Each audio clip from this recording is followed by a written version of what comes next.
คนรู้จักกันที่นั่นแหละนะศูนย์การเรียนรู้ของพระนิสิตและนักศึกษาแหล่งท่องเที่ยวนานมา1 ใน 10ที่ว่าใต้ฟ้าเมืองไทยมาเที่ยวล้านนาอย่าลืมแวะมาที่วัดพระสิงห์ท่านจะสุขใจยิ่งมาสู่เวียงพิงหรือเมืองเชียงใหม่ไหว้พระขอพรวัดพระสิงห์ยิ่งอุ่นใจจิตเบิกบานผ่องใสพ้นทุกข์พ้องภัยโชคชัยมากมี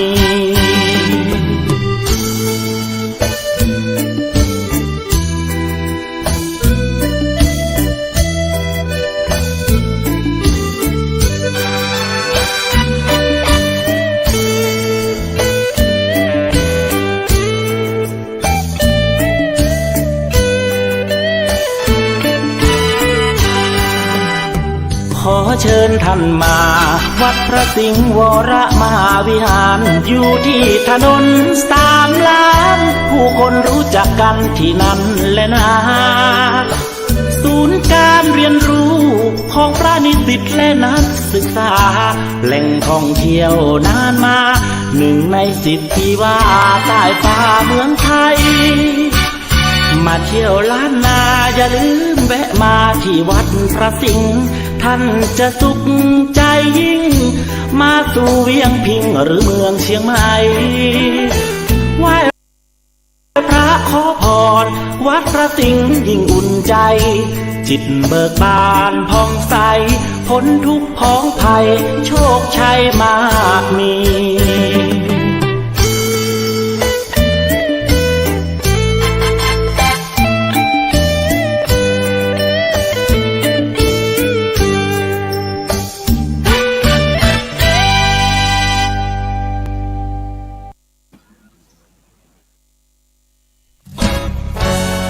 ทำเป็นทีมสถานีธรรมะออนไลน์ขอเชิญติดตามชมรายการธรรมสากัจฉา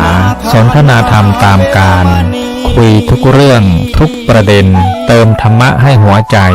เติมอาหารใจเติมพลังใจให้ตนเองเป็นประจำทุกวันเวลา 20 นาฬิกาเป็นต้นไปโปรดกดปุ่มติดตามและกด Subscribe เมื่อทำเป็นทีมมาเราจะได้พบกันเพื่อรับฟังสาระธรรมข้อคิดดีๆมากมายรับบุญง่ายๆด้วยการกดแชร์เผยแพร่เป็นธรรมทานสัพพะทานังธรรมทานังชินาติการให้ธรรมะย่อมชนะการให้ทั้งปวง1 แชร์ 1 บุญมีค่าเท่ากับเผยแผ่ธรรมะให้กว้างไกลแชร์ไปมากยิ่งได้บุญมากเป็นการเปิดโอกาสให้คนได้รับฟังธรรมพบปัญญามีความสุขพ้นจากทุกข์ด้วยการฟังธรรมะมาทวงคำมันหมู่บ้านศีล5ถือเป็นพันธะ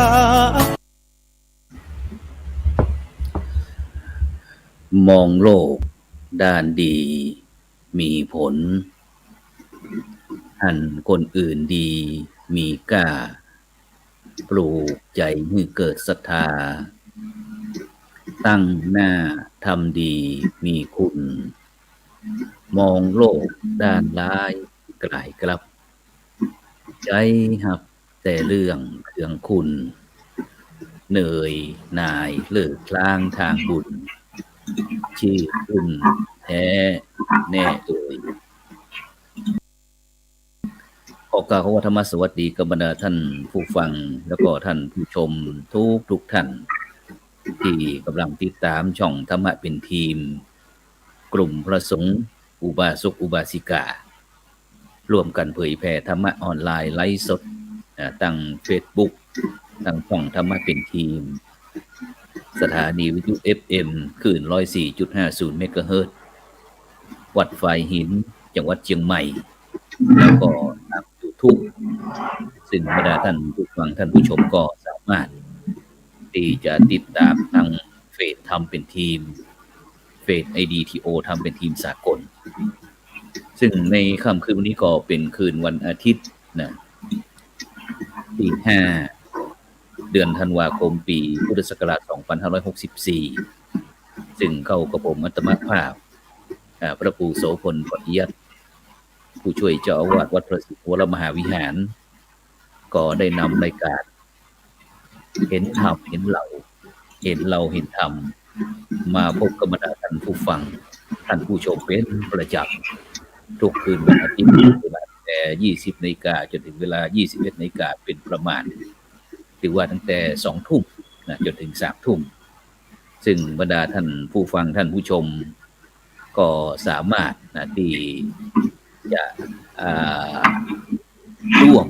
ในการสนับสนุนนะคือกำลังใจโดยการกดติดตามนะกดไลค์กดแชร์เพื่อเป็นธรรมทานยิ่งแชร์นักก็ยิ่งได้บุญนักแชร์น้อยก็ได้บุญน้อยหรือว่าบรรดาท่านผู้ฟังที่ต้องการนะที่จะร่วมบริจาคกับช่องธรรมะเป็นกุศลนะก็สามารถที่จะทำได้ก็ชื่อบัญชีที่ทำตัวหนังสือวิ่งด้านล่างนะว่าชื่อบัญชีก็ออมบุญออมธรรมวันละบาททางธนาคารไทยพาณิชย์เลขที่บัญชีก็145244700-8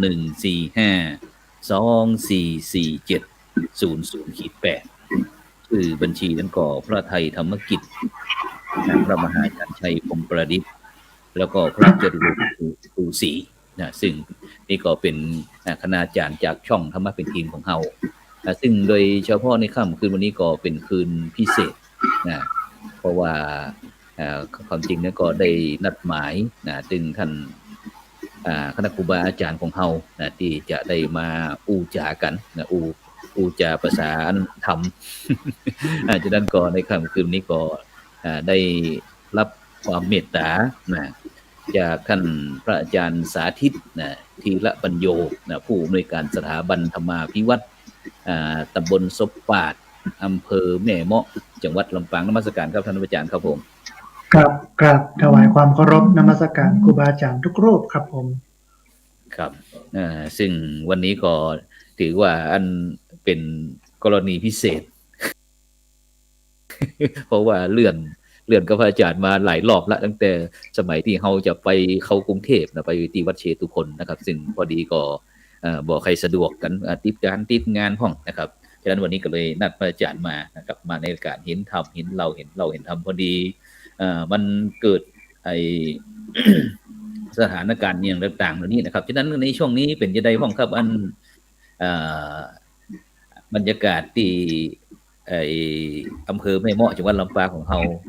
ดอกบัวตองบานหรือยังบ่ฮู้เนี่ยครับก็ตอนนี้เป็นช่วงฤดูกาลท่องเที่ยวของนักท่องเที่ยวที่จะมาแอวแม่เมาะนะครับเพราะว่าโรงไฟฟ้าแม่เมาะเนี่ยเปิ้นก็มี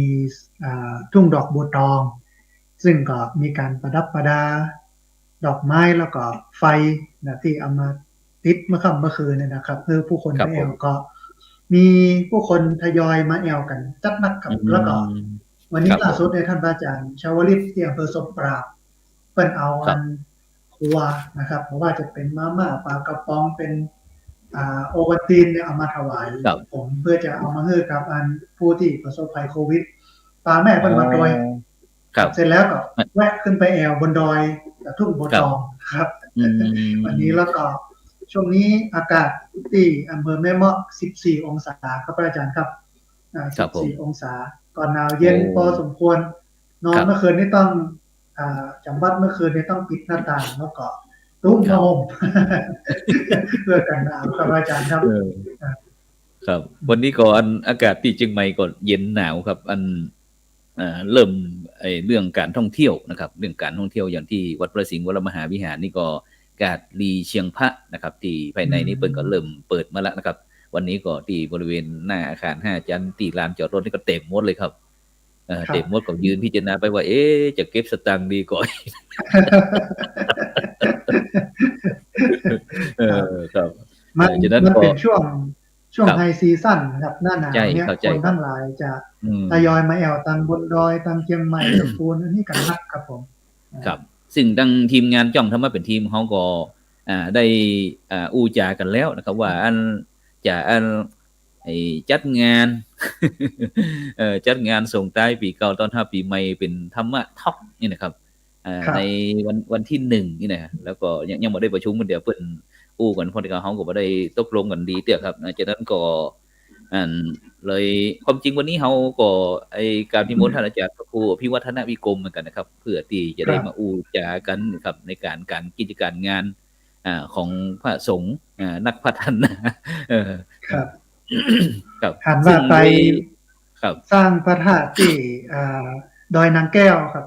ครับแม่นครับว่าจะไปเรื่องการปฏิบัติธรรมที่ดอยนางแก้วนะครับ ในวันที่8ถึงวันที่12นะครับ ซึ่งเพิ่นบอกว่าโอ้ลืมไปครับพระอาจารย์ขอสมาเถอะจะไปเตะทำงานศพงานข่าวดำเพิ่นว่านะเดี๋ยวผมสักกรรมก็จะกลับมา จะกลับมาถ้าตันก็จะออกตัวเนี่ยเพิ่นว่านะครับ ครับน่าจะเป็นช่วงท้ายๆถ้าตันวันนี้ถ้าประตันก็เป็นอย่างเอาไว้วันหลังนะครับ ครับซึ่งก็โดยเฉพาะวันนี้ก่อนไปสนามบินมาเหมือนกันเนาะไปส่งลูกศิษย์ว่าจะไปปฏิบัติศาสนกิจนะครับที่วัดพระสิงห์ UK นะครับประเทศอังกฤษนะครับ3 ลูกวันนี้นะครับ โอ้ ซึ่ง ไปถึง3 รูป ครับ3 ลูกครับไปที่ประเทศอังกฤษ ถามว่าเป็นFC ของทีมอะไรหยัง เพราะว่าถ้าไปต่างประเทศนะครับอาจารย์ครับเหมือนถ้าเพิ่นมาท่องเที่ยวประเทศไทยเฮาเนาะเฮาก็จะปาแอววัดแอววานะครับแอวตามธรรมชาติพ่องอะหยังพ่องนะครับ แต่ถ้าเฮาไปประเทศอังกฤษนี่ก็เพิ่นโดยเฉพาะเพิ่นก็ตึงปาไปสนามฟุตบอลนะครับ เป็นไฮไลท์เพิ่นนะครับเนาะ ครับนั่นคือว่าจุดไฮไลท์ของเปิ้นเพราะมันเป็นการบริหารแบบมืออาชีพเป็นสปอร์ตคอมเพล็กซ์นี่นะครับเนาะถึงมีการทุกสิ่งทุกอย่างบริการครบวงจรหมดเลยปอมาอู้ง่ายเหมือนกับห้างบ้านเฮานี่ครับครับ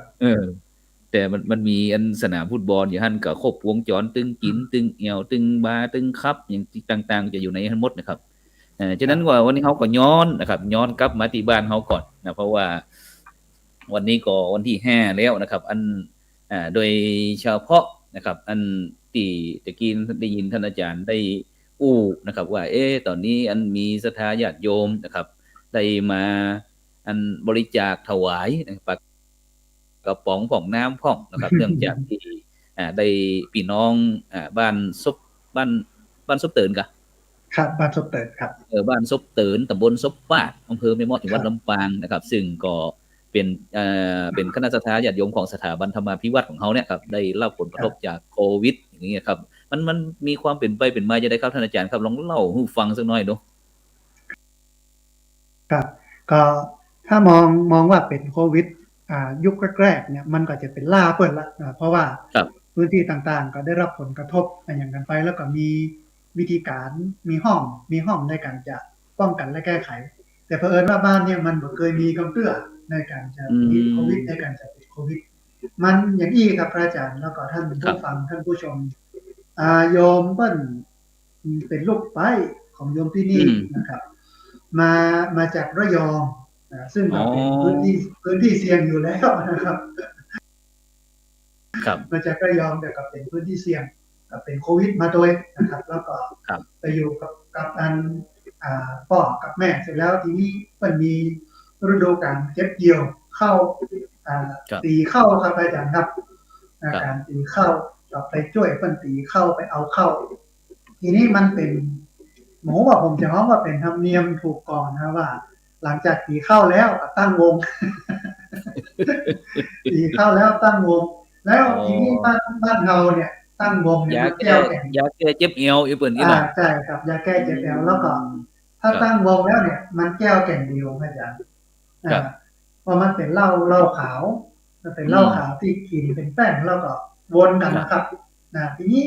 คนที่เปิ้นติดโควิดเนี่ยก็ไปกินไปเปิ้นก็ไปยัดเข้ายัดน้ำก็ไปใกล้ชิดพี่น้องชาวบ้านเจ้าจอมแล้วก็กินเหล้าวนแป้งกันมาถึงคนที่ติดก็แจกไปเลยทีนี้ครับเป็นปุ๊บเป็นควันก็ยังบ่ฮู้อยู่ว่าเด้อนะครับว่าตัวกลางนั้นติดโรคโควิดแล้วก็คนในกลุ่มที่ติดเข้าเนี่ยก็บ่ฮู้เด้อว่าติดโควิด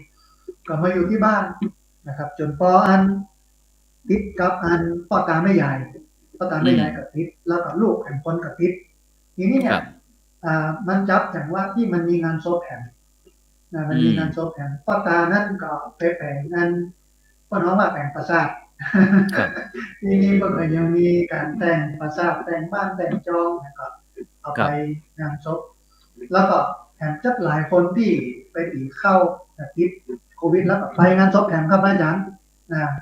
ก็เอาโรคโควิดเนี่ยไปแพร่ระบาดในงานศพตอนนี้บ้านแม่จานตำบลนาซักเนี่ยที่อยู่ฝั่งทางรถไฟเนี่ยติดอยู่ประมาณสัก5-6 คนมาจากครับอันนี้เฉพาะบ้านแม่จานส่วนบ้านซบเตินตอนนี้ทางคุณหมอสรุปยอดมาแต่ที่เนี่ยประมาณ35 คนครับครับโอ้ติดอยู่35แล้วก็มีครอบครัวที่ได้รับผลกระทบนะก็คือคนที่อยู่ใกล้ชิดกับคนที่ติดโรคโควิดเนี่ยก็มีอยู่ประมาณสัก70 กว่าคนนะก็ค่อนข้างที่จะเดือดร้อนกันพอสมควรครับเมื่อเป็นโรคโควิดติดโควิดแล้วมีการไปนอนโรงยาแล้วนะครับหมอก็เลยเข้ามาดูมาเกาะมาคอยแต่ว่าเนี่ยครับแต่ว่าเนี่ยเพิ่นมีการตรวจเรื่องของงานโรคโควิด380 กว่าคนนะครับไปครับตรวจที่โรงเรียนบ้านศพเตินเมื่อไปตรวจที่นั่นแล้วก็ปะแห่ง20 คนนะครับก่อนหน้านั้นเนี่ยมีอยู่ประมาณสัก10 ปลายแล้วก็ปะที่โรงเรียนศพเตินเนี่ย20 กว่าคนรวมเป็น35อาจารย์ทีนี้ครับโอ้บ่ใช่น้อยครับเมื่อมีจำนวน35ส่วนหนึ่งก็อยู่โรงยาเพราะว่าอาการหนักพอสมควรนะครับแล้วก็ส่วนหนึ่งที่อาการมานักอยู่ในระหว่างการเฝ้าดูอาการการคัดตัวเพื่อดูแลรักษาต่อไปเนี่ยอยู่ที่อบต.ศพปากอยู่ประมาณ4 คนตอนนี้นะครับแล้วต่อมาที่โรงเรียนบ้านศพเตินนี่อยู่ประมาณ10 ปลายแล้วก็ล่าสุดวันนี้นะครับทางรพสต.สสอ.แล้วก็การไฟฟ้ารวมไปถึงพี่น้องอสม.ก็มาขอใจสถานที่ว่าพระอาจารย์จะเอาอันพ่อใจนะมากักตัวที่พระอาจารย์นี่นะเพราะว่ากุฏิเรือนพักสัมมาเนรซึ่งก่อนหน้านั้นเนี่ยก็ได้รับความอนุเคราะห์จากท่านอาจารย์พระครูอภิวัฒนวิกรมเพิ่นเอาวันพระป่ามาถวายเอากฐินมาถวายก็ได้สร้างได้แปลงเป็นนั่นกุฏิเรือนพักสัมมาเนรขึ้นมาเหมือนที่หาเนี่ยนะครับก็ถามว่ามันเหมาะที่จะเป็นที่พักของพี่น้องชาวบ้านที่ป่วยกับโรคโควิดได้แล้วก็ก่อนหน้านั้นเนี่ยก็เปิดเป็นศูนย์พักคอยแต่ก็ยังมีแผนมาพักกับเตื้อนะครับแต่รอบนี้เนี่ยพี่น้องสมเด็จเดือดร้อนกันถึง35 คนแล้วก็ครอบครัวเนี่ยได้รับผลกระทบเกือบ70 ครอบครัวก็เลยให้มาพักที่นี่ครับการไฟฟ้าก็เลยเอาเตียงอย่างที่เห็นนะครับมาฮือแล้วก็พี่น้องอสม.ก็มาช่วยกันประกอบนั่นเตียงกระดาษเนี่ยนะครับไม่ใช่ว่าประกอบกันง่ายๆนะครับอาจารย์ที่คนที่บ่ฮู้เนี่ยตัวนึงในใจเวลาจักมึนแต่ว่านี่เปิ้นไปลองจานกันที่โรงเรียนบ้านศพเตินและพี่น้องอสม.ก็เลยเกิดความเชี่ยวชาญมาเตแล้วก็มาแปลงกันท่านนี้นะฮะขณะที่กำลังแปลงกันอยู่บัดแล้วเตื้อนะฮะกำลังรอเตียงอยู่ประมาณสัก6 เตียงซึ่งขาดการไฟฟ้ากำลังไปเอาเนี่ยผู้ป่วยโรงพยาบาลก็เอาผู้ป่วยมาส่งแล้วอสม.ก็เลยแตกกันออกไปแล้วก็สักกำนึงเนี่ยพี่น้องที่อยู่โรงเรียนก็จ่ายเนี่ยเพิ่นก็ย้ายขึ้นมาทางบนตอนนี้มีอยู่ประมาณสัก10 คนครับที่พักสงฆ์สถาบันธรรมพิวัตรตอนนี้มีอยู่4 ที่นะครับ1โรงพยาบาลแม่เมาะนะครับ2โรงเรียนบ้านศพเติน3อยู่ที่องค์การบริหารส่วนตำบลศพปากแล้วก็ที่นี่เป็นอันดับ2ครับในจำนวนผู้คนที่มานักนะครับก็ตอนนี้มันมีประเด็นว่ามันคนที่เป็นญาติพี่น้องของคนป่วยในพระอาจารย์ครับกักตัวอยู่ที่บ้านเนาะบ่สามารถจะเข้าออกหมู่บ้านได้เพราะว่าผู้ใหญ่บ้านเนี่ยเพิ่นปิดหมู่บ้านอาจารย์ใครประจำเป็นเนี่ยต้องออกเพราะว่ามัน35 คนนะครับใครประจำเป็นมันต้องออกแล้วก็ประจำเป็นก็มันต้องเข้าถ้าจะออกเนี่ยจะต้องมาแจ้งที่ผู้ใหญ่บ้านว่ามีความจำเป็นออกได้กี่เปอร์เซ็นต์เนี่ยถึงจะออกได้คราวนี้เนี่ย ตามคนป่วยเนี่ยบอกห่วงนะครับเพราะว่าทางอบตโดยกองทุนรับประกันสุขภาพเนี่ยแล้วก็ทางหมอนพสตทางอสมได้เพิ่นดูแลอยู่มีข้าวให้กินมีน้ำให้กินถึงเจ้าถึงตอนถึงแรงก็กินกันเต็มที่อยู่กันสบายนะครับทีนี้ ครับ คนที่อยู่ทางบ้านเนี่ยซึ่งตอนนี้โดนกักตัวอยู่ประมาณสัก40ครอบครัวพระอาจารย์ก็นับคนได้ประมาณ70เนาะขาดแคลนเรื่องน้ำดื่มครับพระอาจารย์ขาดแคลนน้ำดื่มขาดแคลนอาหาร ซึ่งเป็นอาหารจำเป็นทั่วไปเพราะว่าจะเป็นมาม่าปลากระป๋องผัดไม้ไส้เกลือจีนพวกนี้เนี่ยก็ร้านค้าในชุมชนปิดหมดพระอาจารย์ก็สามารถที่จะออกไปซื้อ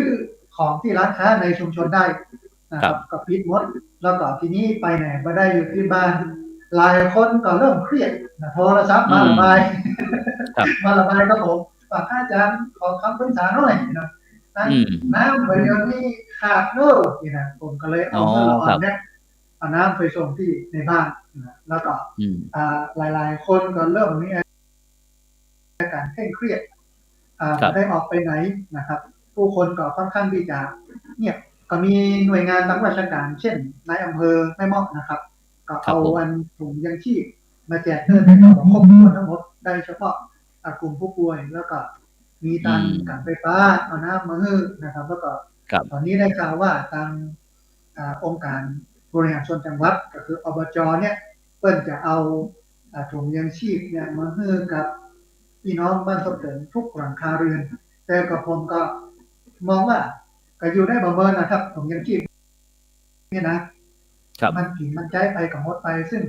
เอาเองต้องกักตัวอยู่ประมาณสัก14วันนะครับก็เลยคิดในใจว่าเดี๋ยวรอวันอังคารซึ่งเป็นวันที่ธนาคารเปิดเพราะว่าวันนี้มันป่อซึ่งเป็นวันที่นะครับแล้วก็วันพุธเนี่ยเป็นวันจันทร์ซึ่งก็เป็นวันชดเชยการหยุดของวันป่อ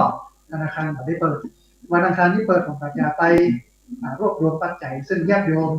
ที่ให้หอมมาผมก็ประกาศใน Facebook ของผมแล้วก็ในเพจของสถาบันธรรมาภิบาลตอนเช้านี้มีดีเจครับดีเจดิวอนุพงศ์ตาจินะซึ่งเป็นออกอสมทลำปางก็ประกาศวิทยุอสมทไม่แรงไม่ได้ครับกับประชาสัมพันธ์ก็มีคนพร้อมปัจจัยเข้ามาในบัญชีก็เกือบ10,000 กว่าบาทนะครับอ๋อครับสาธุครับ10,000 บาทนี้คิดว่าวันจันทร์จะเอาไปซื้อข้าวสารเป็นถุงละ5 ลิตรครับแล้วก็เอาไปซื้อไข่ไก่ประมาณครอบครัวรับแผงตอนนี้มีอยู่40ครอบครัวก็40แผงนะครับเข้า40ห่อนะครับ40ถุงหลังจากนั้นก็เอาไปแจกให้ชาวบ้านซึ่งอันนี้ไม่ได้เป็นอันผู้ป่วยนะครับแต่ว่าเป็นครอบครัวของผู้ป่วยซึ่งได้รับผลกระทบจากโรคโควิด -19 ก็เอาไปแจกแล้วก็ได้หันถึงความง่วงเหงาของพี่น้องของชาวบ้านก็อยู่บ้านมาได้ครับรู้สึกว่าก็เลยจะเอาหนังสือธรรมะเนี่ยหนังสือสวดมนต์ตัวนะครับเอาไปแจกเอาไปให้กับพี่น้องชาวบ้านแล้วก็เดี๋ยววันพรุ่งนี้ตอนเย็นก็จะเริ่มพาพี่น้องที่มาพักกักตัวอยู่ที่พักที่กุฏิเรือนพักสามเณรเนี่ยได้สวดมนต์ครับอาจารย์ถ้าอยู่โรงเรียนเนี่ยมันได้สวดมนต์มันได้ไหว้พระครับมันวุ่นวายแต่ถ้าไปอยู่ที่พักสงฆ์สถาบันธรรมาภิบาลซึ่งเป็นท่านที่ครับตัวดูอาการที่ครับตัวเพื่อรักษาเนี่ยก็จะได้สวดมนต์ไหว้พระเจริญจิตภาวนาจะได้พักผ่อนหย่อนใจในเชิงของธรรมะโดยพระอาจารย์ครับก็การในช่วงนี้ก็ขอเชิญชวนท่านผู้ฟังท่านผู้ชมน้องเราจะเป็นครูบาอาจารย์ครูบาสังฆะทุกรูปนะครับได้มาช่วยกันให้กันพอเพราะว่าวิกฤตครั้งนี้ใหญ่รู้สึกว่าจะใหญ่ที่สุดนะครับคนติดถึง35 คนครอบครัวได้รับความเดือดร้อนประมาณ70 ครอบครัวแต่ยังไม่ได้เป็นข่าวนะครับก็คิดว่าวัน2 วันนี้จะออกข่าวแล้วเพราะว่าตะกี้นี้นักข่าวทางข่าวสดได้โทรมาถามผมแล้วก็ผมđưaข้อมูลไปเพื่อที่จะระดมทุนในเรื่องของการไปซื้อนั้นซื้อนี้มาเยียวยาพี่น้องชาวบ้านครับก็มองว่ามันก็เกี่ยวกับเรื่องของอวัยมุขเหมือนกันนะพระอาจารย์นะ ครับแม่นครับ ถ้าเราบ่ดื่มบ่ตั้งวงดื่มกันเนี่ยอาจจะทิศน้อยกว่านี้อาจจะทิศน้อยกว่านี้ แต่ตอนนี้ ครับ มันเป็นกลายเป็นว่าแก้แอล แก้เจ็บหลังเจ็บแอลมานั่งดื่มกันหลังจากที่เนี่ยเข้าตีเข้าเสร็จแล้วเนี่ยคนกระจายกันไป แต่ว่าตอนนี้ทางบ้านแม่จางตำบลนาซักซึ่งเป็นบ้านฝั่งตรงข้ามรถไฟเนี่ยก็มางานศพกับติดกันตอนนี้ไปอยู่โรงพยาบาลยังบ่ออกนะครับแล้วก็มีคนเฒ่าที่อาการหนักพอสมควรผู้สูงอายุของงานโยมแม่หญิงคนนี้ที่เป็นมาจากระยองเนี่ยก็นอนอยู่โรงพยาบาลก็จากอาการหนักพอสมควรอ๋อครับผม50นะครับ50ก็เป็นกำลังใจให้กับญาติโยมที่ติดโรคนี้ประสบปัญหากับโรคนี้แล้วก็ครอบครัวของพี่น้องญาติโยมซึ่งอยู่ตามบ้านทางจองซึ่งประสบปัญหาก็กักตัวอยู่บ้านนะฮะก็คิดว่าเดี๋ยวสักระยะหนึ่งจะเอาหนังสือสวดมนต์เอาหนังสือธรรมะไปไล่แจกให้ญาติโยมได้สวดมนต์ใจชื่นใจบานเห็นน้อยก็ดีนะครับอาจารย์ถ้าอยู่บ้านบ่ได้เนี่ยมันเครียด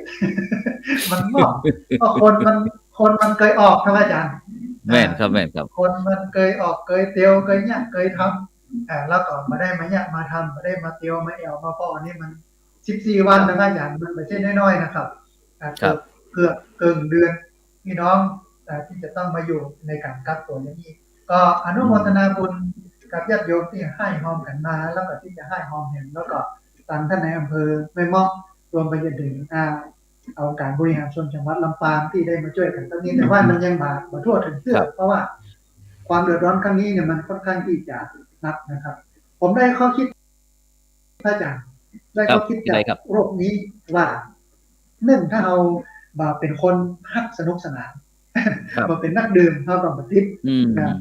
เขาป้องกันตัวเก่าดีใส่หน้ากากอนามัยแล้วก็ล้างมือด้วยเจลแอลกอฮอล์มันๆนะครับเท่ากับบัณฑิตแล้วก็อันนึงก็คือฉีดวัคซีนครับฉีดวัคซีนป้องกันเนี่ยมันก็ผลกระทบน้อยแต่ว่าตอนนี้เนี่ยผลกระทบมันลามมาจนถึงพี่น้องแต่บ้านค่อนข้างที่จะหนักที่บ้านศพเติมกันศพป่าอำเภอแม่เมาะจังหวัดลำปางนี่นะครับครับฉะนั้นก็หมายความว่าตอนนี้ตั้งส่วนราชการเปิ้นก็ขอความร่วมมือนะครับมาที่สถาบันธรรมาภิวัตรนะครับของเฮานี่คือเป็นศูนย์ในพักกักตัวครับศูนย์กักตัวศูนย์กักตัวนะครับซึ่งก็มีจำนวนนั้นก็อยู่ที่สถาบันธรรมาภิวัตรเฮานี้แต่คือก็ครับตอนนี้มีอยู่10คนครับ11นะครับ10ใน35ครับแล้วก็อยู่โรงพยาบาลเนี่ยประมาณสัก5คนนะครับอยู่องค์การบริหารส่วนตำบลศพป่าทั้ง4ซึ่งที่จริงเพิ่นจะมานี่แหละแต่ว่าอาการมันนักเพิ่นบ่ง่ายแล้วก็ที่โรงเรียนบ้านศพเตินเนี่ยประมาณ10ปลายครับอาจารย์ครับรวมเป็น35ครับอาจารย์โอ้ครับฉะนั้นก็ตอนนี้ก็มีเปื้อนอยู่สถาบันธรรมาภิวัตรเพราะว่าแต่ก่อนนั้นก็จะเป็นที่พักของบรรดาลูกพระลูกเนนนะที่ไปเรียนนะครับจากโรงเรียนบาลีสาธิตมจร.วิเขตเชียงใหม่นะครับซึ่งได้ไปเรียนที่แม่เมาะนะครับวิทยาลัยเทคโนโลยีและการจัดการกฟผวิทยาลัยเทคโนโลยีและมงคลกฟผเนาะครับแล้วก็ในปัจจุบันนี้ก็ได้ปรับปรุงตาสีลงเรียบร้อยนะครับพอดีก็มีคัตเตอร์ใหญ่นะครับเข้ามาก็เลยตั้งส่วนราชการก็ขอความร่วมมือนะครับมาที่สถาบันธรรมาภิวัตรนะครับซึ่งตอนนี้ก็แรกๆนั้นอาจารย์สาธิตเพิ่นก็จะมาร่วมงานที่พระธาตุสี2เมืองนะครับที่เวียงป่าเป้าดอยสะเก็ดนะครับแต่ตอนนี้ก็จำเป็นที่จะต้องดูแลนะครับที่สถานที่กักตัวนะครับฉะนั้นก็นอกจากที่จะมีผู้ที่กักตัวมาตรงนั้นก็บอกให้น่าเป็นห่วงเพราะว่าทั้งส่วนราชการก็ดูแลแต่ผู้ที่รับผลกระทบโควิดนะครับก็คือชาวบ้านทั่วไปทั้งหมู่บ้านนะครับตั้งหมู่บ้านเลยนะครับซึ่งทั้งหมดนี่มีประมาณกี่ครอบครัวก็100กว่าครับ170 100กว่าครอบครัวนะครับที่ได้รับผลกระทบมันครับประชากรก็เกือบ500นะครับครับมันก็หนักหนาป้านะครับตะกี้นี้ท่านอาจารย์บอกว่าจะ ได้นำสิ่งเงินหรือว่าไอ้ปัจจัยที่ได้รับการบริจาคนะครับจากบรรดาครับคณะศรัทธาญาติโยมที่กำลังติดตามตั้งคืน 104.50 เมกะเฮิรตซ์ของเฮากาหรือว่าช่องธรรมะเป็นทีมหรือว่า Facebook หรือว่า YouTube ซึ่งตอนนี้เฮาก็ได้ทำตัววิ่งนะครับเบอร์โทรศัพท์ของคณอาจารย์สาธิตธีรปัญโยนะครับผู้อำนวยการสถาบันธรรมาภิวัตรนะครับตำบลศพปาดนะครับอำเภอแม่เมาะจังหวัดลำปางครับโทรก็089นะครับ6325523นี่นะครับในก็ฝากเบอร์อย่างนั้นก็บรรดาท่านผู้ฟังท่านผู้ชมที่ต้องการที่จะร่วมนะครับในการที่จะช่วยกันในผู้ที่ได้รับผลกระทบโควิดนะครับบอกว่าจะเป็นตั้งสิ่งของนะครับเครื่องอุปโภคบริโภคนะครับหรือว่าจะแม้กระทั่งจะเป็นปัจจัยก็สามารถที่จะร่วมได้นะครับเพราะว่าเฮาก็บ่ฮู้นะครับบ่ฮู้ว่าโลกเนี้ยมันจะหมดเมื่อไหร่นะครับซึ่งเฮาก็จะต้องอยู่นะครับอยู่ต่อไปอยู่บ่ฮู้ว่าโลกนี้จะหมดบ่ได้นะครับฉะนั้นหมู่เฮาก็คือต้องมีการเตรียมตัวให้พร้อมซ้อมให้ดีอย่างที่พระอาจารย์สาธิตเปิ้นได้ฟังก็คือเกี่ยวกับเรื่องอันลูกสะใภ้ที่มาจากระนองเปิ้นก็มาช่วยงานพ่อเฒ่าแม่เฒ่าเก็บเกี่ยวข้าวอีเนาะมันว่างนะครับแต่ก็ทุกคนก็บ่ได้ตั้งใจเพราะว่าในปัจจุบันเนี่ยมาสมมุติฐานคือว่าทุกคนเป็นโควิดแม้กระทั่งตัวเฮานะครับบ่ฮู้ว่าจะเป็นของผู้จัดดำเนินรายการเองหรือพระอาจารย์สาธิตเองนะครับทุกลูกทุกคนเนี่ยจำเป็นที่จะต้องรักษานะครับรักษาตนเองนะครับ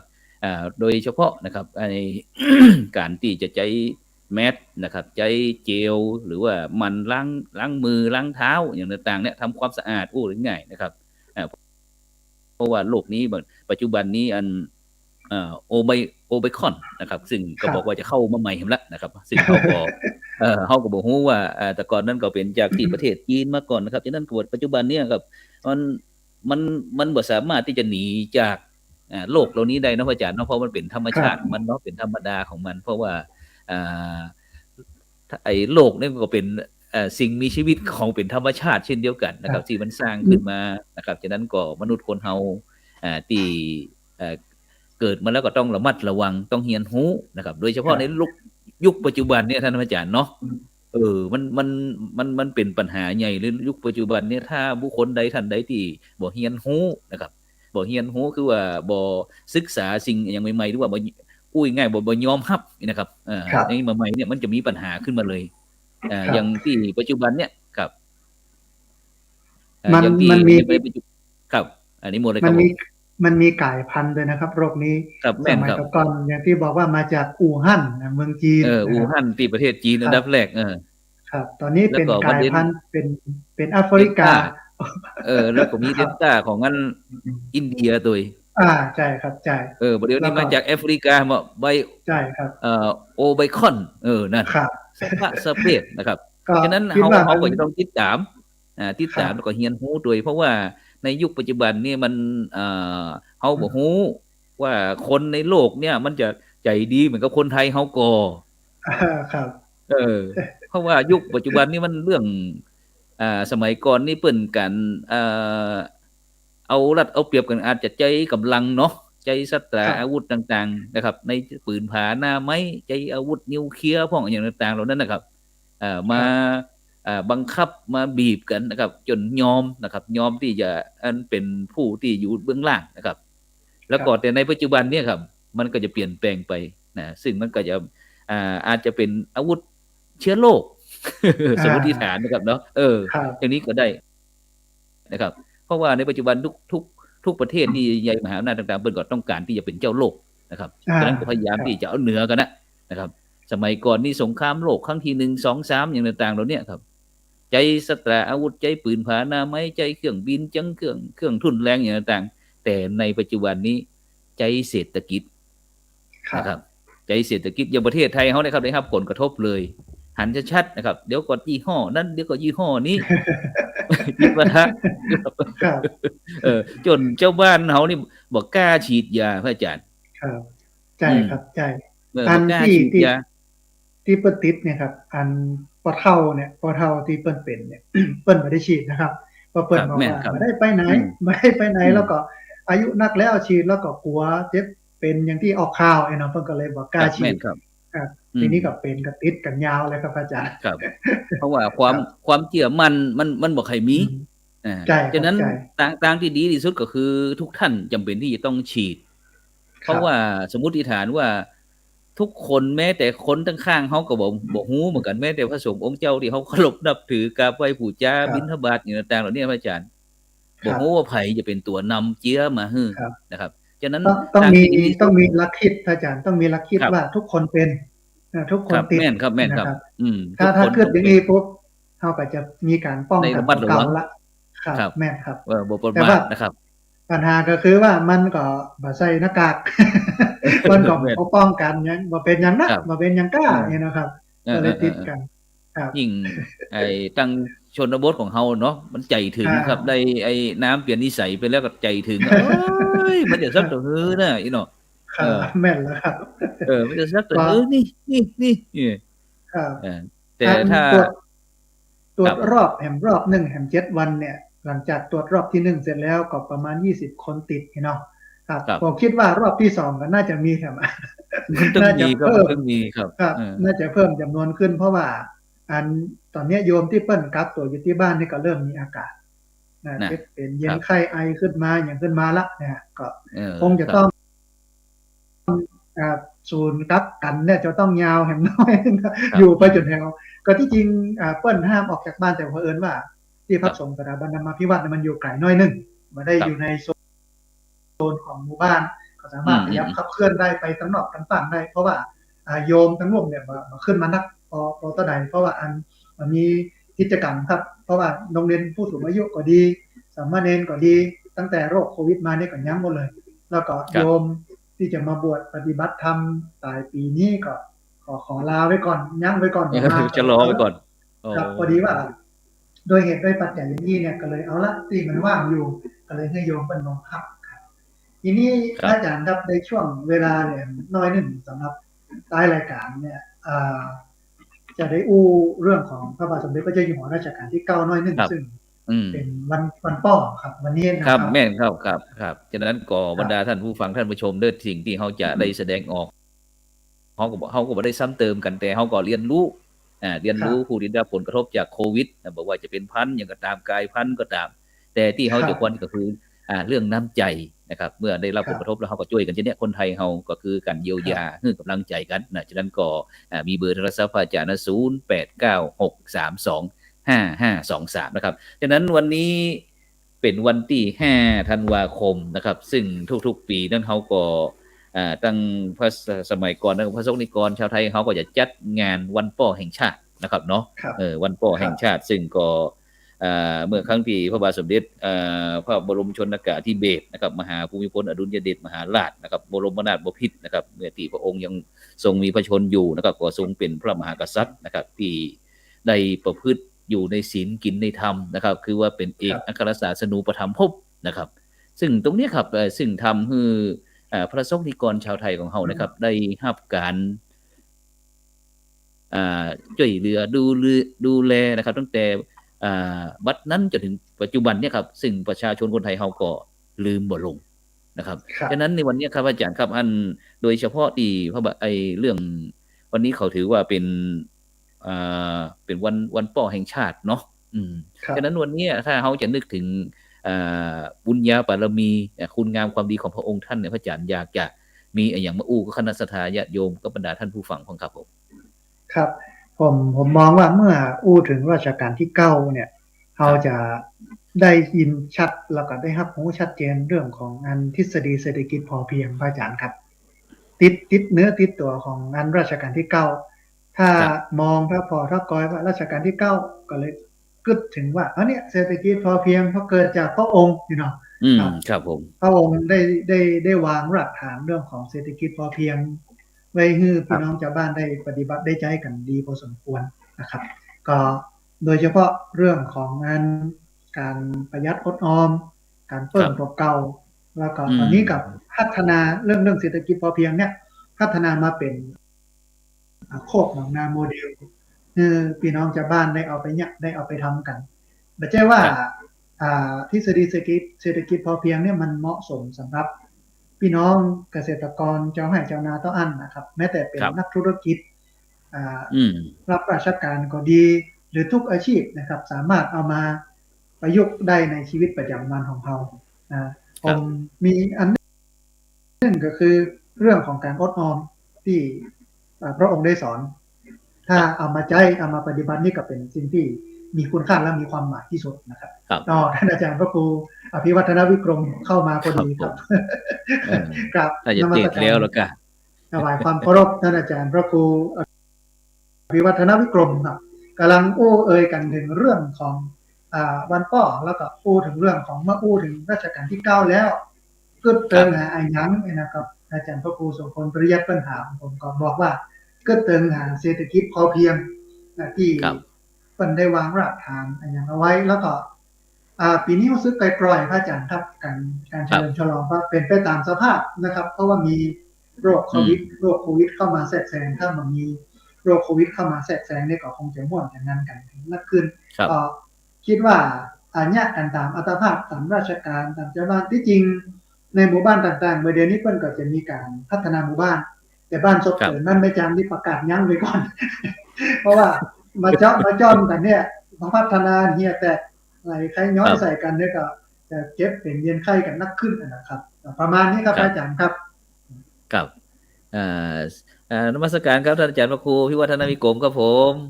ครับผมใบสาครับได้ยินเนาะตอนนี้เตะเรียบร้อยแล้วกะครับมือนึ่งก็กำมือถือเนิ่มขออนุญาตครับมีอยู่ในวัดอยู่ในรถครับดีแล้วนี่แหละมันจะเขาเปิ้นจะได้บรรดาท่านผู้ฟังท่านผู้ชมก็มันจะได้หันเทคโนโลยีสมัยใหม่ว่าการที่เขาจะพบปะกันบ่ใช่เฉพาะแต่อยู่ที่ในห้องแม้แต่ทำงานแม้แต่เกี่ยวเข้าทำงานอยู่ป่าอยู่เขาลำเนาไฟอยู่มุมไหนของโลกเนี่ยเขาก็สามารถพบปะกันได้นี่คือเทคโนโลยีในยุค 4G 5G ครับวันนี้ไปปฏิบัติศาสนกิจที่ไหนมานี่กำลังกลับมานี่ครับก็ก่อนอื่นขอไหว้สาท่านพระครูโสพลปริยัติแล้วก็ครับผมไหว้สาท่านสาธิตที่รับปัญโยโดยแล้วก็ไหว้สาครูบาอาจารย์ที่ฟังรายการติดตามมาฟังรายการเจริญพรศรัทธาญาติโยมท่านสาธุชนทุกท่านวันนี้ต้องขอกราบขอสุมาอภัยท่านพระครูโสพลเต้ๆวันนี้ท่านพระครูเพิ่นนัดไว้วันนี้แล้วผมก็เป็นคนหลงลืมพอดีคนขับรถท่านพระครูกัลยาณปราโมทย์เพิ่นถึงแก่กรรมไปครับที่วัดม่อนห้วยแก้วลุงคำเป็นโชเฟอร์ขับรถพระครูกัลยาณปราโมทย์ก็ติดตามนำตัวเจ้าก็เพิ่นนิมนต์ไปบรรยายธรรมก็เลยไปเมตตาบรรยายธรรมเพิ่นจบแล้วก็ลงรถมาก็เข้ารายการนี้พอดีครับสาธุว่าบันดาลแล้วได้เนาะครับผมใจถึงใจนะครับฉะนั้นก็นอกจากที่ตอนนี้บรรดาท่านผู้ฟังท่านผู้ชมที่กำลังติดตามรายการเห็นธรรมเห็นเราเห็นธรรมตั้งคืน 104.50 เมกะเฮิรตซ์โดยวัดฝ่ายหินด้วยนะครับแล้วก็นอกจากนั้นก็เป็นช่องธรรมะเป็นทีมนะครับเฟซDTO เฟซบุ๊กนะครับถึง YouTube พ่อหลังจากนั้นก็บรรดาท่านผู้ฟังก็ช่วยกันกดติดตามกดไลค์กดแชร์เพื่อเป็นธรรมทานยิ่งแชร์นักก็ยิ่งได้บุญนักซึ่งโดยเฉพาะบรรดาท่านผู้ฟังท่านผู้ชมที่ทับฟังตะคืน 104.50 เมกะเฮิรตซ์ที่วัดไฟหินก็เช่นเดียวกันส่งข้อความอินบ็อกซ์มาก็ได้เดี๋ยวผมสักกรรมอยากจะโทรก็อาจารย์พระครูพิวัฒนวิกรมสักหน่อยก็ได้นี่เบอร์โทรศัพท์ก็วิ่งเรียบร้อยแล้วนี่นะเนี่ยเบอร์โทรศัพท์099นะครับ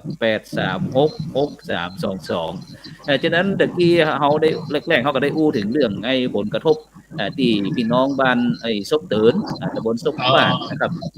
สถาญาติโยมมันสถาบันธรรมาภิวัตน์ได้รับผลกระทบจากโควิดเกิดคัตเตอร์ใหญ่แล้วก็ตอนนี้ก็สถาบันธรรมาภิวัตน์นี่ก็รับเป็นธุระเป็นภาระเป็นที่กักตัวนะครับกักตัวของงานผู้ป่วยนะครับโควิดที่ได้รับผลกระทบโควิดนั่นนะครับที่ศาลา โหงที่คณะศรัทธาญาติโยมปากันร่วมบริจาคนะครับตึงไอ้ตีปะทะตึงกฐินตึงผ้าป่านะครับไปนี่นะครับฉะนั้นก็เลยอู้กันว่าแล้วกับนั้นพระอาจารย์สาธิตนี่จะมาอันพระธาตุสีสองเมืองเขาได้ว่าอีนะครับเพิ่นบอกว่าแล้วเขาก็รู้นี่นะฉะนั้นเขาก็เลยอยากจะมาอู้ถึงเรื่องกิจกรรมที่อันม่อนไอ้พระศรีสองเมืองนะครับซึ่งก็เลยเพื่อที่เขาก่อนที่เขาจะได้ไปไอ้ทำกิจกรรมกันที่นั่นนะครับซึ่งก็นิมนต์ครับท่านอาจารย์นั้นพระครูพิวัฒนาวิกรมได้ช่วยชี้แจงให้เพิ่นฟังว่าเฮามีกำหนดการจะได้พ่องนี่นะครับที่พระธาตุสีสองเมืองเฮาครับนิมนต์เลยครับผมครับผมก็เสียงชัดก่อนครับนี่ท่านครูครับชัดเจนครับผมชัดเจนครับชัดอยู่นะพอดีอันสายโทรศัพท์ก็บ่ได้เอามาตัวก็ก่อนอื่นก่อนขอแสดงความห่วงใยไปถึงพี่น้องลำปางบ้านซบเตินครับที่ได้ประสบเนาะโควิดก็คงจะเกินข้อนหมู่บ้านก็ครับเนาะ 4-50 รายครับแล้วก็ที่พักสามเณรก็เลยได้ปรับเป็นสถานที่พักสำหรับกักตัวของญาติโยมเขาเดี๋ยวลงรถก่อนลงรถก่อนมาไปเพิ่มไปลูกน้องมาต้อนรับกันเนี่ยมาต้อนรับกันไม่อยากถามมาอยู่จ้ามาใจอันนี้มีอย่างเฮ้เป็นจะได้พวกอากาศที่อันไอ้หนาวก็ที่อันรอของเขามีตอนนี้22 องศาครับ22 องศานะครับตอนนี้22 องศาอาจารย์พระครูพิวัฒนาวิกรมถึงวัดแล้วนะครับกำลังจะเข้าไปนั่งสบายน้อยบนวัดนะครับเดี๋ยวเอารายละเอียดต่อเลยเนาะครับเนาะครับผมครับนิมนต์เลยครับนิมนต์เลยครับดังนั้นที่พักสามเณรก็ได้เป็นที่พักสำหรับกักตัวสังเกตอาการเนาะเป็นจุดสังเกตอาการก็ได้อานิสงส์ได้บุญแต่ละญาติโยมเขาหอมสร้างหอมแปลงได้ใจประโยชน์ต่อสังคมอนุโมทนากับท่านสาธิตโดยที่ได้สร้างถาวรวัตถุนี้ขึ้นมาเป็นประโยชน์แก่ชุมชนเป็นประโยชน์แก่สังคมมาถึงรายละเอียดที่อาจารย์ท่านพระครูโสพลปริยัติได้สอบถามมากำหนดงานวันที่8ถึงวันที่12เดือนธันวาคมนี่ครับวันผู้วันฮือนี่ก็ใจชื่อกิจกรรมว่าสืบกำกึดยึดเจตนาเสริมสร้างศรัทธานำพาประชาชนอันนี้เข้าใจชื่อกิจกรรมตัวนี้คำว่าสืบกำกึดนั่นคือเป็นกำกึดของไผเนาะกำกึดของพระเดชพระคุณท่านเจ้าคุณพระเทพวิสุทธิคุณ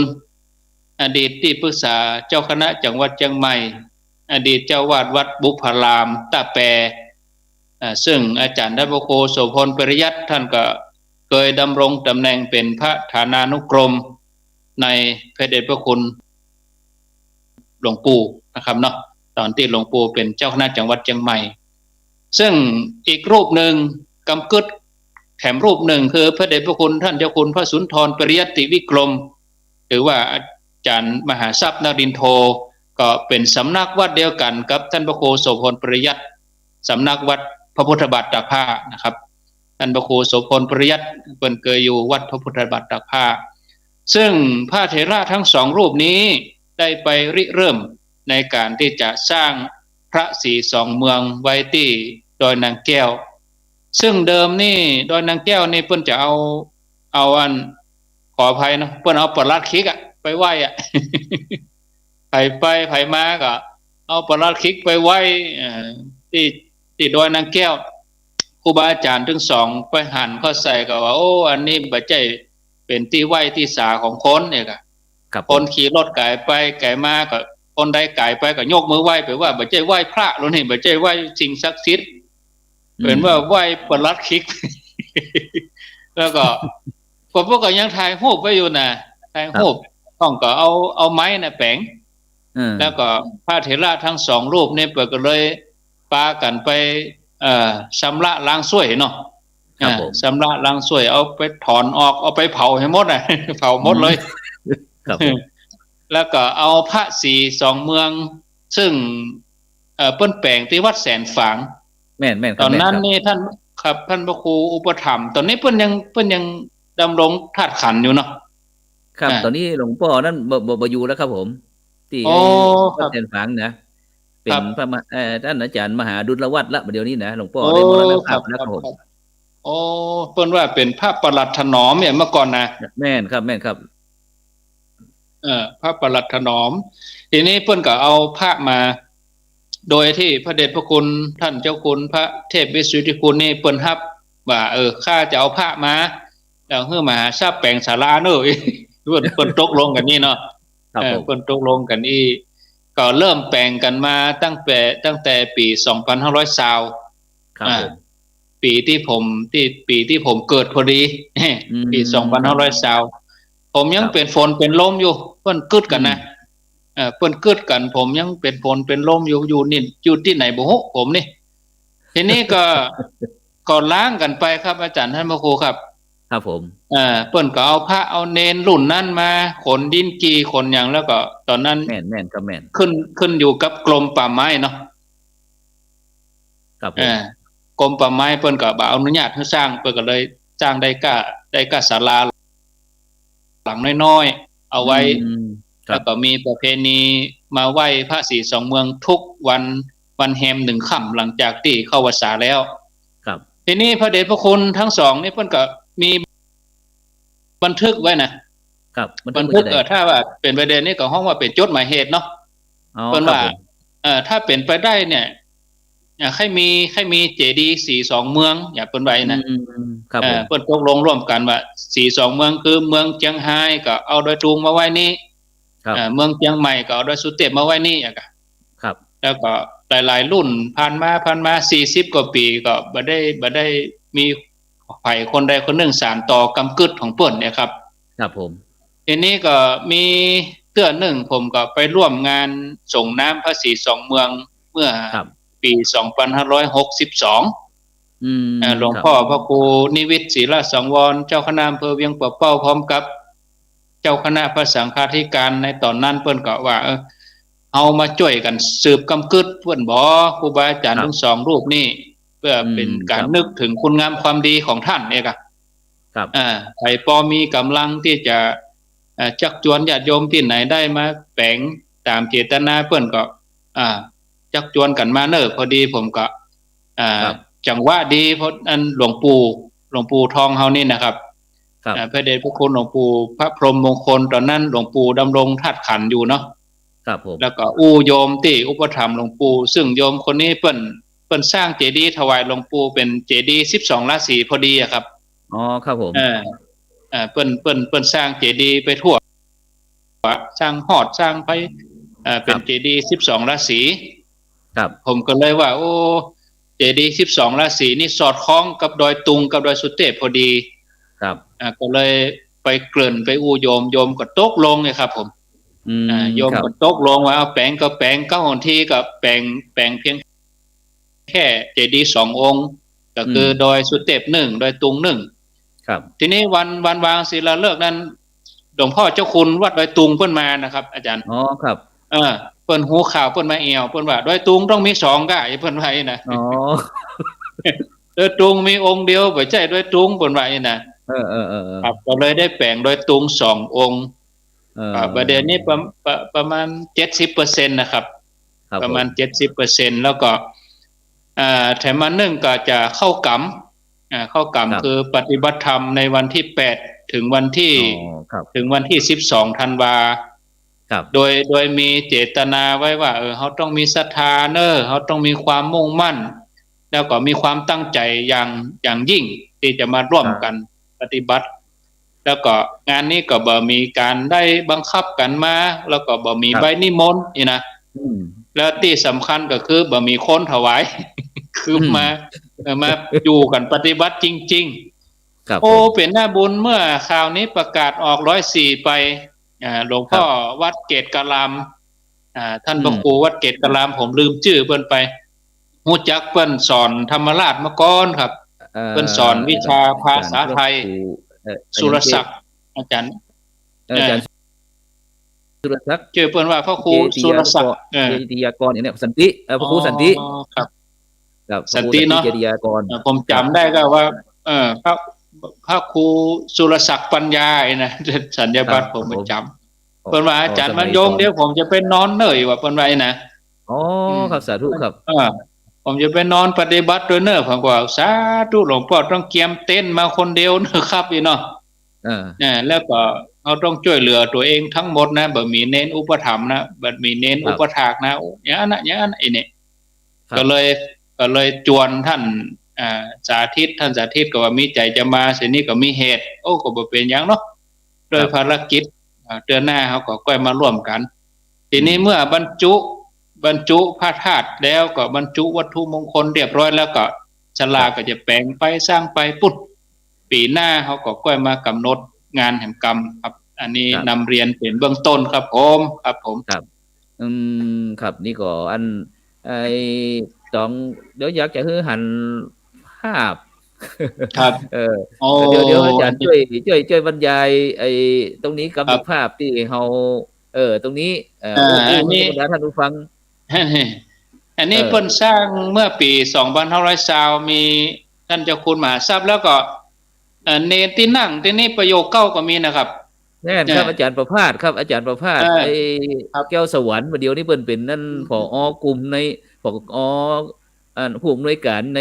กรมการศาสนานะครับเปิ้นผมส่งฝากเพิ่นเรียบร้อยละมีอันพันบ่ได้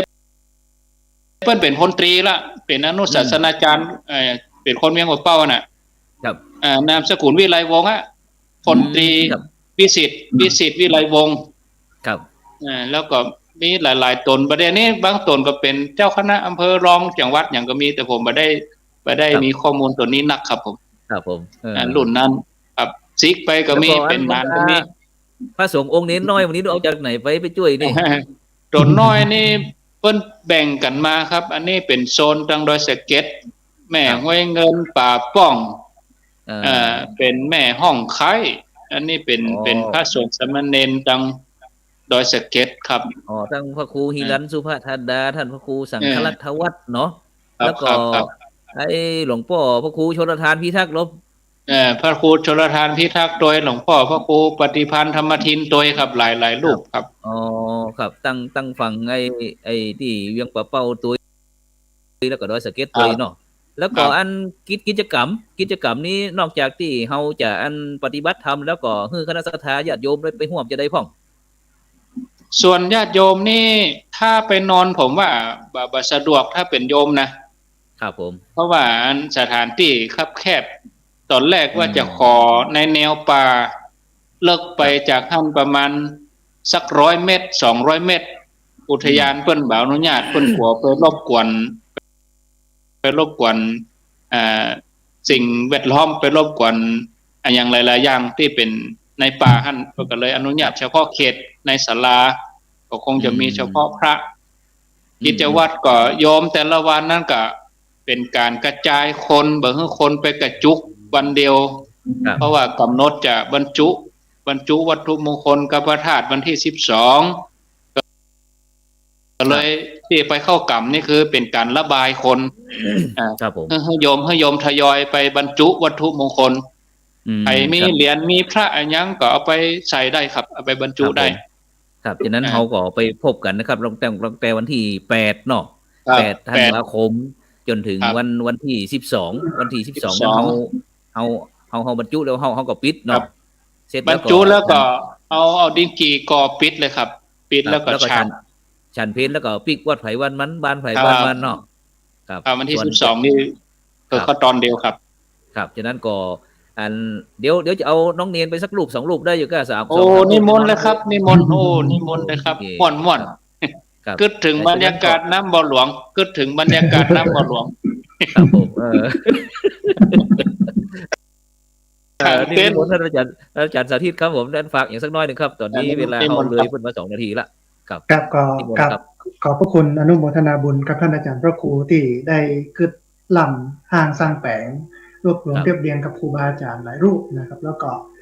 อนุโมทนาบุญกับญาติโยมที่ให้ที่หอมมาร่วมบุญกับพี่น้องโคศพเติมที่กำลังประสบโควิดอยู่ครับ ก็ที่นี่ก็จะเป็นรับใช้ให้กับญาติโยมนะให้มี ครับ กำลังใจในการต่อสู้ก้าวพ้นข้ามผ่านทุกข์ยากต่อไปแล้วก็มีโอกาสวันหน้าวันตาครับจะได้ไปปฏิบัติธรรมนะครับที่วัดพระธาตุศรีสองเมืองตอนนี้ขอย่างไว้ก่อนนะตอนแรกตั้งใจว่าจะไปกับอาจารย์พระครูพิวัตรพระครูสมพลปริยัติครับนัดกันไว้เป็ คน รับ ดี ผม นะแต่ว่าเดี๋ยวขอลาก่อนแล้วก็เอาไว้วันหลังครับผมอาจารย์ครับ ครับฉะนั้นก็บรรดาท่านผู้ฟังเด้อไอ้ใครที่จะไปช่วยอันผู้ได้รับผลกระทบโควิดนี่เด้อบนโทรศัพท์089632นะ5523สถาบันธรรมาภิวัตรนะครับพระอาจารย์สาธิตธีรปัญโยแล้วก็ส่วนท่านอาจารย์พระครูวิวัฒนาวิกรมนี่ก็เฮาก็ไปพบกันที่ปุ้นก็ได้นะพบกัน ป้า ที่ พุ่นเลยครับ เบอร์โทรศัพท์ก็มีอยู่นะ0998366322วันนี้ต้องขอเอาสุมาอภัยตั้งสถานีด้วยเนาะเพราะว่าเวลาหมดเวลานะฉะนั้นก็ขอนำรายการเห็นธรรมเห็นเราเห็นธรรมจากบรรดาท่านผู้ฟังไปก่อนรับฝันดีมีเงินใจไร้โลคาพยาธิบ่เจ็บบ่จนร่ำรวยสำหรับในค่ำคืนนี้ขอกล่าวคำว่า